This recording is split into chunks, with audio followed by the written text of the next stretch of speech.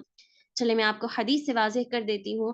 ایک حدیث سے میں آپ کو دلیل دے دیتی ہوں۔ صحیح ابو داؤد کی حدیث ہے، آپ چاہے تو چیک کر لیں بعد میں کتاب میں، 4843 حدیث کا نمبر ہے۔ اللہ کے نبی صلی اللہ علیہ وسلم بیان فرماتے ہیں، ان من اجلال اللہ اکرام ذی الشیبۃ المسلم، بڑے عمر، جو عمر رسیدہ لوگ ہیں، عمر رسیدہ مسلمان کا عزت اور احترام کرنا، در حقیقت، در اصل اللہ تعالیٰ کا عزت اور احترام کرنے کا ہی ایک حصہ ہے۔ ان من اجلال اللہ، جب کوئی شخص بڑے بزرگوں کا، عمر رسیدہ لوگوں کا عزت اور احترام کرتا ہے، بے انتہا ان کی خدمت کرتا ہے، ان کی فرما برداری کرتا ہے، بالکل اپنے ماں باپ کی طرح اپنے ماں باپ ہی سمجھتے ہوئے، تو گویا وہ در حقیقت اللہ تعالیٰ کا عزت اور احترام کر رہا ہے۔ در حقیقت اللہ تعالیٰ کے عزت اور احترام کے جتنے بھی درجے ہیں، انہی درجوں میں سے ایک درجہ ہے، انہی حصوں میں سے ایک حصہ ہے، اس نے اس نیکی کو حاصل کر لی ہے۔ اس حدیث کو آپ نے سنا، اسی طرح کئی ساری احادیث اب ہم نے ماں باپ کے سلسلے میں سنی ہے، ان کی فرما برداری اور اطاعت میں، تو اشارہ بھی اس بات کی طرف ہے ان سارے دلائل کو پیش کرتے ہوئے کہ جب ماں باپ واقعی عزت اور احترام کے، فرما برداری کے حقدار ہیں، تو ان کے برابر، ان کے بالکل برابر، جس کو ہم کہیں ساس اور سسر، یہ بھی جو ہے خدمت کے حقدار ہیں باقاعدہ۔ آپ سمجھیں، یہ شریعت اسلامیہ ایک ایسا دین ہے جس میں ایک معمولی سے کتے کو سیراب کرنے پر جنت کی خوشخبری سنائی گئی ہے، ایک معمولی سے پیاسے کتے کو، یا پھر لے لیں بلی کو، کسی کو بھی، حدیث صحیح بخاری کی ہے، آپ نے حدیث سنی ہے باقاعدہ، کہ ایک پیاسے کو، ایک پیاسے جانور کو پیٹ بھرا کر اس نے جنت کی خوشخبری حاصل کر لی، جب کسی عام انسان نہیں بلکہ عام جانور کے متعلق یہ خوشخبری سنا دی گئی ہے، جنت کی بشارت دی گئی ہے، تو یہ تو انسانیت کے لحاظ سے ہے، ہم سبھی تو انسانیت میں داخل ہیں، ہم سبھی انسانیت میں افضل انسان ماں باپ اور بڑے بزرگوں میں یہ سبھی ضمن میں آتے ہیں، یہ لوگ، ان کا عزت اور احترام کرنا کس قدر افضل کی بات ہوگی، ہمارے لیے خوش نصیبی کی بات ہوگی۔ صحابہ اور صحابیات کے سلسلے میں اگر آپ سیرتوں کا مطالعہ کریں، سیرتیں، جن کی بھی سیرتیں ہیں، انبیاء کی سیرت آپ اٹھائیں، پیارے نبی صلی اللہ علیہ وسلم اور ان کی ازواج مطہرات کی سیرت آپ اٹھائیں، دیگر صحابیات کی سیرت آپ اٹھائیں، تو آپ کو معلوم ہوگا کہ کسی نے بھی، کسی عورت نے بھی، کسی بہو نے بھی، کسی لڑکی نے بھی اللہ کے نبی سے آ کر یہ سوال نہیں کیا تھا کہ اللہ کے نبی، کیا ہم پر ساس سسر کی خدمت بھی ضروری اور واجب ہے؟ ایسا ابھی تک تو نہیں ملا کہ کسی نے سوال کیا ہو یا پھر کسی کے لیے مسئلہ پیش آیا ہو۔ ہاں، ایسے بہت سارے واقعات ہیں جہاں یہ ملتے ہیں کہ باقاعدہ ایسی خدمتیں صحابیات نے کی ہیں۔ حسن رضی اللہ تعالی عنہ اپنی والدہ فاطمہ رضی اللہ عنہا کے متعلق بیان فرماتے ہیں، میری والدہ کپڑے دھویا کرتی تھیں، گھر کا ہر کام کیا کرتی تھیں، کنویں سے پانی لایا کرتی تھیں، بڑی محنت کیا کرتی تھیں، چکی سے آٹے کو پیسا کرتی، ہر ایسا کام کرتی جو گھر کے لیے ضروری ہوتا، ہر کام کرتی تھیں، گھر کے ہر ذمہ داری نبھایا کرتی تھیں، جس کے سبب ان کا سینہ تنگ ہو جایا کرتا تھا، جب شام ہو جاتی تو وہ تھک کر پڑ جاتی تھی، ان کا سینہ تنگ ہو جایا کرتا تھا، اور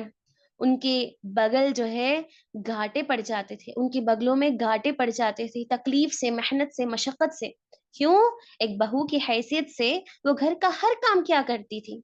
اسی لیے سیدۃ اہل الجنہ، جنت کے تمام عورتوں کی سردار کا لقب انہوں نے پایا۔ اسی طرح آپ دیکھیں میری بہنوں، اگر یہ دلیل بھی آپ کے لیے مناسب نہیں لگ رہی تو ٹھیک ہے، ایک اور بات، ایک اور نقطہ، کہ اللہ سبحانہ وتعالیٰ نے شوہر کی فرما برداری کو بڑی فضیلت قرار دی ہے، شوہر کی فرما برداری کو اللہ تعالیٰ نے بڑا مقام اور مرتبہ قرار دیا، بیوی کے لیے کہا کہ شوہر کی فرما برداری کرو، ہر اعتبار سے، ہر حالت میں اس کی فرما برداری میں بڑے فائدے رکھے گئے بیوی کے لیے۔ شوہر کی رضامندی بیوی کی رضامندی ہے، اگر شوہر ناراض ہے تو بیوی جتنے بھی کام کر لے کوئی فائدہ نہیں پہنچائیں گے، اگر وہ واقعی اپنے شوہر کو راضی کرنا چاہتی ہے، اگر وہ چاہتی ہے کہ اس کا شوہر خوش رہے، ہمیشہ اس سے راضی رہے، کسی طرح کی رکاوٹیں، کسی طرح کی اختلافات ان کے درمیان موجود نہ ہو، تو اس خوشی کو حاصل کرنے کے لیے، اس رضامندی کو حاصل کرنے کے لیے کیا کرنا ہے؟ اس کی ہر خوشی کو پوری کرنا ہے، اس کی ہر رضامندی میں راضی ہونا ہے۔ شوہر ہے، شوہر کے پہلے وہ ایک بیٹا ہے، ہر بیٹا چاہتا ہے کہ اس کے ماں باپ خوش رہیں، چند جو خوش نصیب لوگ ہیں، جو مومن ہیں، وہی یہ چاہتے ہیں،